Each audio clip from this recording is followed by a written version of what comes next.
ସମ୍ପ୍ରତି ସାହିତ୍ୟ କ୍ଷେତ୍ରରେ ଉଲ୍ଲେଖନୀୟ ଅବଦାନ ପାଇଁ ଦକ୍ଷିଣ କୋରିଆର ବହୁଚର୍ଚ୍ଚିତ ଲେଖିକା ହାନ୍ କାଙ୍ଗ ପାଇଛନ୍ତି ନୋବେଲ ପୁରସ୍କାର। 27 ନଭେମ୍ବର 1970ରେ ଦକ୍ଷିଣ କୋରିଆର ଗ୍ୱାଙ୍ଗଜୁରେ ଜନ୍ମଗ୍ରହଣ କରିଥିବା ଏହି 54 ବର୍ଷୀୟ ଲେଖିକାଙ୍କ the vegetarian, your cold hands, the wind close, Greek lesson ଆଦି ଉପନ୍ୟାସ ତାଙ୍କୁ ବିଶ୍ୱସ୍ତରୀୟ ଖ୍ୟାତି ଆଣିଦେଇଛି।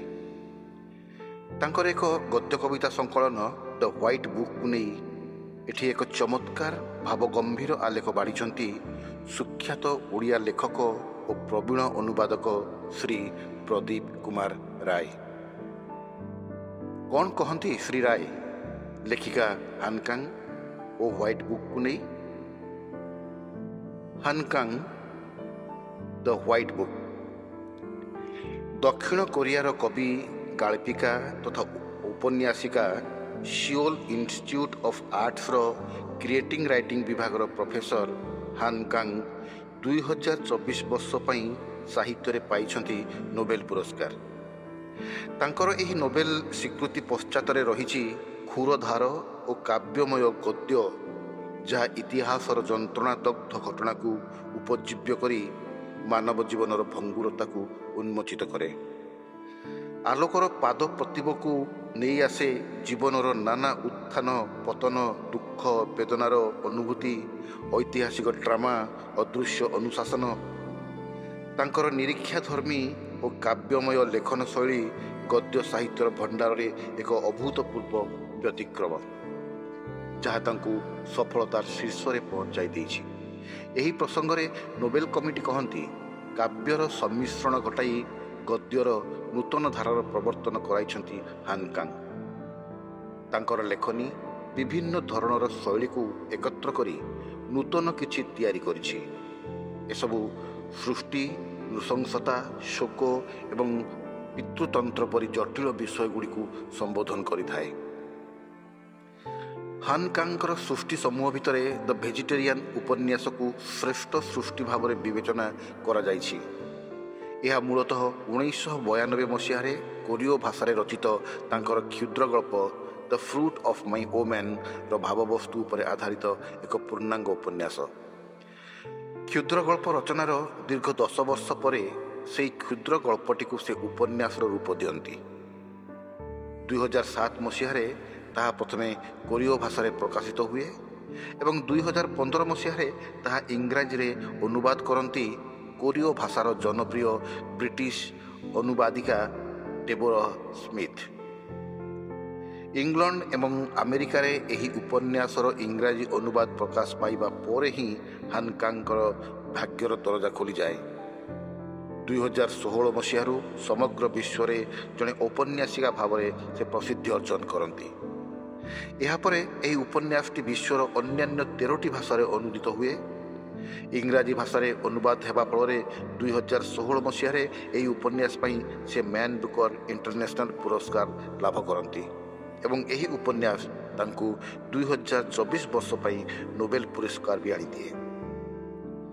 3ଟି ପର୍ବରେ ରଚିତ ଏହି ଉପନ୍ୟାସରେ ୟଙ୍ଗ ହେ ନାମକ ଜଣେ ନାରୀର ନିରାମିଷାଶୀ ହୋଇ ଉଠିବାର କାହାଣୀ କୁହାଯାଇଛି, ଯିଏ ମାଂସ ଖାଇବା ପାଇଁ ଅନିଚ୍ଛା ପ୍ରକାଶ କରିବା ପରେ ତାଙ୍କର ସ୍ୱାମୀ, କର୍ତ୍ତୃତ୍ୱବାଦୀ ବାପା ଏବଂ ଅନ୍ୟମାନଙ୍କ ଦ୍ୱାରା ନିର୍ଯାତିତ ହେଉଥାନ୍ତି।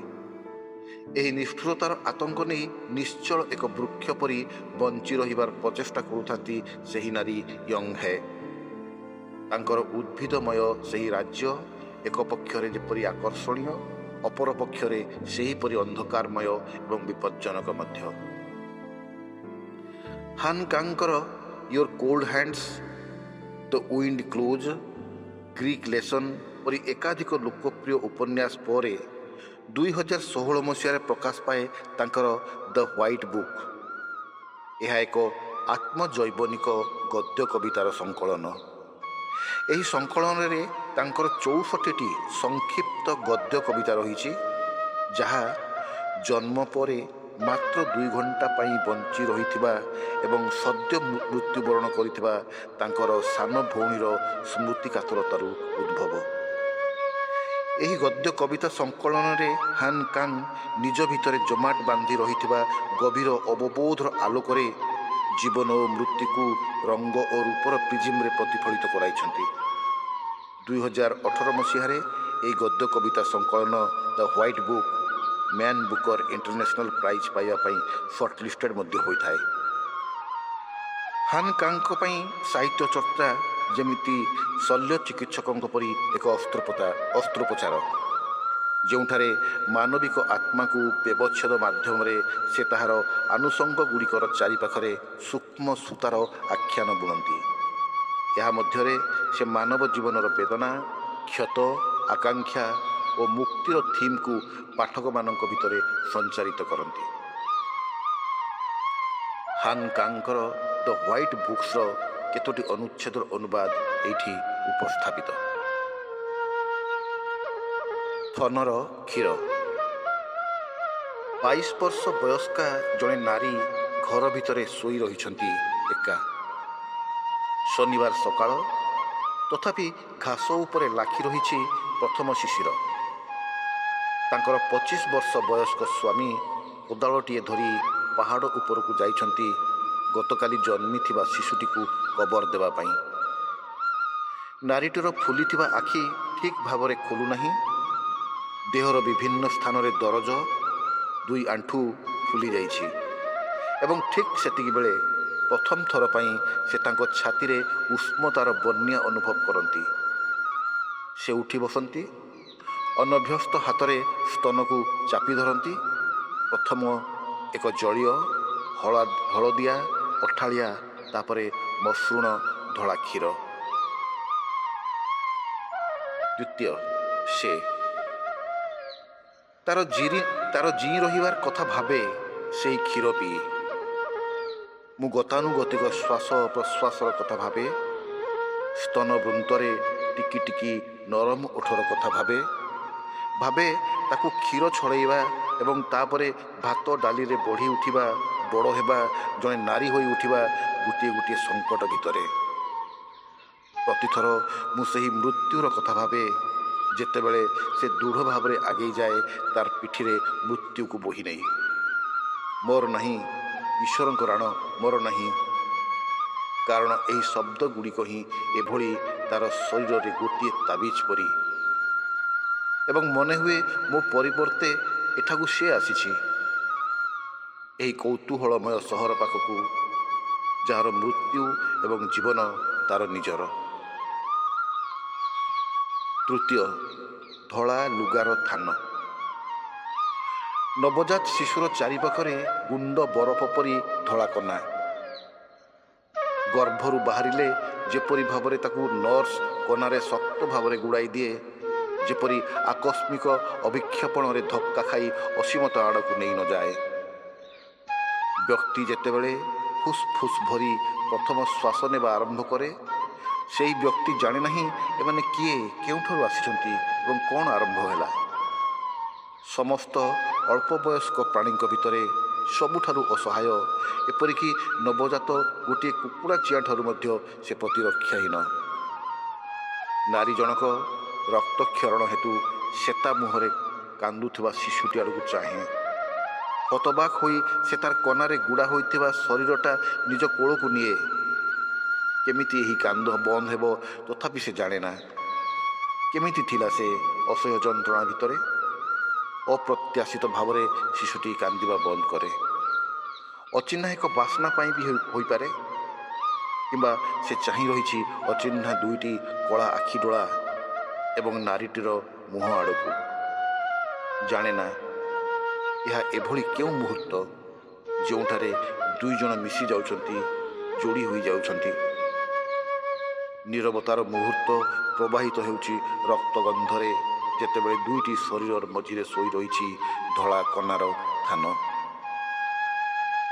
ଚତୁର୍ଥ, ଡେଣା। ସହରର ଉପକଣ୍ଠରେ ହିଁ ସେ ପ୍ରଜାପତିଟାକୁ ଦେଖୁଥିଲି। ନଭେମ୍ବରର ଏକ ସକାଳରେ ଗୋଟିଏ ଏକଲା ଧଳା ପ୍ରଜାପତି, ଡେଣା 2ଟି ବୁଜି ହୋଇ ରହିଥିଲା। ଗ୍ରୀଷ୍ମକାଳରୁ କୌଣସି ପ୍ରଜାପତି ଦେଖାଯାଇ ନାହାନ୍ତି। ଏଇଟା କେଉଁଠି ଲୁଚି ରହିଥିଲା? ପୂର୍ବ ସପ୍ତାହରେ ପବନର ତାପମାତ୍ରା ଅନେକଟା କମିଯାଇଥିଲା ଏବଂ ସମ୍ଭବତଃ ଏହାର ଡେଣା ବାରମ୍ବାର ଜମାଟ ବାନ୍ଧିଯିବା ଫଳରେ ସେଠାରୁ ଧଳା ରଙ୍ଗ ହଜିଯାଇଛି ଏବଂ କିଛି ଅଂଶ ସ୍ପଷ୍ଟ ହୋଇଯାଇଛି। ଏତେଟା ସ୍ପଷ୍ଟ ଯେ କଳା ପୃଥିବୀର ପ୍ରତିବିମ୍ବ ସେଠାରେ ଚକଚକ୍ କରୁଛି। ବର୍ତ୍ତମାନ ଆହୁରି କିଛିଟା ସମୟ ଦରକାର ଯେଉଁଠାରୁ ଡେଣାରୁ ଧଳା ରଙ୍ଗଟା ପୂରାପୂରି ପୋଛି ହୋଇଯିବ। ଡେଣା ସେତେବେଳେ ଅନ୍ୟ କିଛି ହେବ ଯାହା ଡେଣା ନୁହେଁ ଏବଂ ପ୍ରଜାପତି ଏଭଳି କିଛି ହେବ ଯାହା ପ୍ରଜାପତି ନୁହେଁ। ଅନ୍ଧାରରେ କିଛି ବସ୍ତୁ ଅନ୍ଧାରରେ ବି ଧଳା ଦେଖାଯାଏ। ଯେତେବେଳେ ଅନ୍ଧାରରେ ଏଭଳି କୌଣସି କ୍ଷୀଣ ଆଲୁଅ ଆସି ପଡ଼େ ସେତେବେଳେ ସେହି ବସ୍ତୁଗୁଡ଼ିକ ଯେଉଁଗୁଡ଼ିକ ଧଳା ନୁହେଁ ଧୂଆଁଳିଆ ବାଷ୍ପ ପରି ଧଳା ମନେ ହୁଅନ୍ତି। ରାତିରେ ମୁଁ ଡ୍ରଇଂ ରୁମ୍ର କୋଣରେ ସୋଫାରେ ବିଛଣା ପକାଇ ସେହି ହାଲକା ଆଲୁଅରେ ଶୋଇ ରହିଥାଏ। ଶୋଇବାର ଚେଷ୍ଟା କରିବା ପରିବର୍ତ୍ତେ ମୁଁ ଅପେକ୍ଷା କରେ ସମୟ ସହ ମୋର ଇନ୍ଦ୍ରିୟ ସବୁକୁ ଅନୁଭବ କରିବା ପାଇଁ।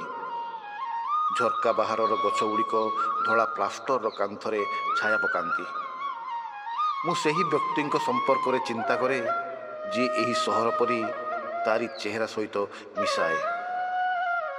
ତାର ଚେହେରା ଓ ଭାବ ସବୁକୁ ଏକତ୍ରିତ ହେବାର ଅପେକ୍ଷା କରେ ଯେପରି ମୁଁ ଅଭିବ୍ୟକ୍ତିଗୁଡ଼ିକୁ ପଢ଼ିପାରିବି। ଷଷ୍ଠ, ନିଶ୍ୱାସର ମେଘ। ଶୀତ ସକାଳରେ ଶ୍ୱାସର ସେହି ପ୍ରଥମ ଧଳା ମେଘଟି ପ୍ରମାଣ କଲା ଯେ ଆମେ ଜୀବିତ ଅଛୁ। ଆମର ଶରୀରର ଉଷ୍ଣତା ତାହାର ପ୍ରମାଣ। ଥଣ୍ଡା ପବନ ଅନ୍ଧାରି ଫୁସ୍ଫୁସ୍ ଭିତରକୁ ପଶିଯାଏ, ଭିଜାଇ ଦିଏ ଶରୀରର ଉଷ୍ଣତାକୁ ଏବଂ ଧୂସର ଧଳା ରଙ୍ଗ ଧାରଣ କରି ନିଶ୍ୱାସ ଛାଡ଼େ। ଆମ ଜୀବନର ଅଲୌକିକ ଏହି ପ୍ରସାରଣ କେବଳ ମାତ୍ର ସେହି ଶୂନ୍ୟ ବତାସରେ। ରୁମାଲ। ଗ୍ରୀଷ୍ମ ଶେଷରେ ଦିନେ ଅପରାହ୍ନରେ ସେ ଯେତେବେଳେ ନିର୍ଜନ ଟେନମେଣ୍ଟ ଭବନ ପାଖ ଦେଇ ଚାଲି ଚାଲି ଯାଉଥିଲେ ଏହା ଦେଖିଥିଲେ। ଉପର ମହଲାର ଜଣେ ମହିଳା ବାରଣ୍ଡାର ରେଲିଂ ଉପରେ ତାଙ୍କର ଧୁଆ ଲୁଗା ଶୁଖାଇଥିଲେ ଆଉ ଠିକ୍ ସେତିକି ବେଳେ ଲୁଗାଟି ଖସି ପଡ଼େ। ତାହା ଗୋଟିଏ ରୁମାଲ ଯାହା ଧୀରେ ଧୀରେ ମାଟିର ଛାତିରେ ଭାସିଗଲା ଯେମିତି ଅର୍ଦ୍ଧେକ ଡେଣା ମେଲିଥିବା ପକ୍ଷୀ। ଗୋଟିଏ ଆତ୍ମା କିଛି କ୍ଷଣ ଭିତରେ ଯେମିତି ଖସି ପଡ଼େ। ତୁଷାରପାତ। ତାର ଯେଉଁଦିନ ଜନ୍ମ ହୁଏ ସେହି ଦିନଟି ଥିଲା ତୁଷାରପାତ ଠାରୁ ଆହୁରି ଥଣ୍ଡା। ତଥାପି ବାପା ମା ନାମ ରଖିଥିଲେ ଶିଓଲ। ତୁଷାରକୁ ହିଁ ସେମାନେ ବାଛି ନେଇଥିଲେ। ବଡ଼ ହେଲା ପରେ ସେହି ତୁଷାର ପ୍ରତି ଥିଲା ତାର ଅସମ୍ଭବ ସମ୍ବେଦନ ଏବଂ ତାର ନାମ ଥଣ୍ଡାକୁ ବି ଲାଜେଇ ଦେଉଥିଲା। କିନ୍ତୁ ସେ ହିମ ଆଚ୍ଛାଦିତ ମାଟି ଉପରେ ଚାଲି ଯାଉ ଯାଉ ଅର୍ଦ୍ଧଶୀତଳ ପୃଥିବୀକୁ ଅନୁଭବ କରିବାକୁ ଭଲ ପାଉଥିଲେ। ପ୍ରଥମ ତୁଷାରପାତ ଯାହା ଏଯାବତ୍ ଆରମ୍ଭ ହୋଇନାହିଁ ବିଶୁଦ୍ଧ ଲବଣ ସ୍ଫଟିକ ପରି ସୂକ୍ଷ୍ମ।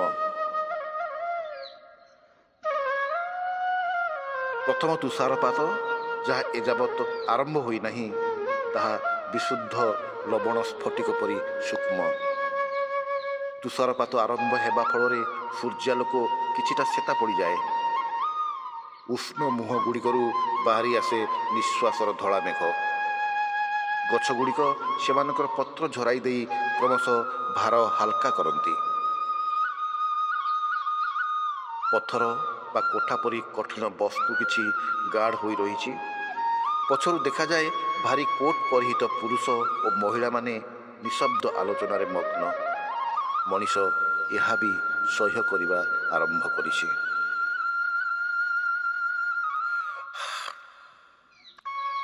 ସୁଲେଖକ ଶ୍ରୀ ପ୍ରଦୀପ କୁମାର ରାୟଙ୍କର ଅନୁବାଦରେ ନୋବେଲ ବିଜୟିନୀ ହାନ୍ କାଙ୍ଗଙ୍କ ଉପରେ ଏହି ଚର୍ଚ୍ଚା ଆପଣମାନଙ୍କୁ ନିଶ୍ଚୟ ଭଲ ଲାଗିଥିବ ବୋଲି ବିଶ୍ୱାସ।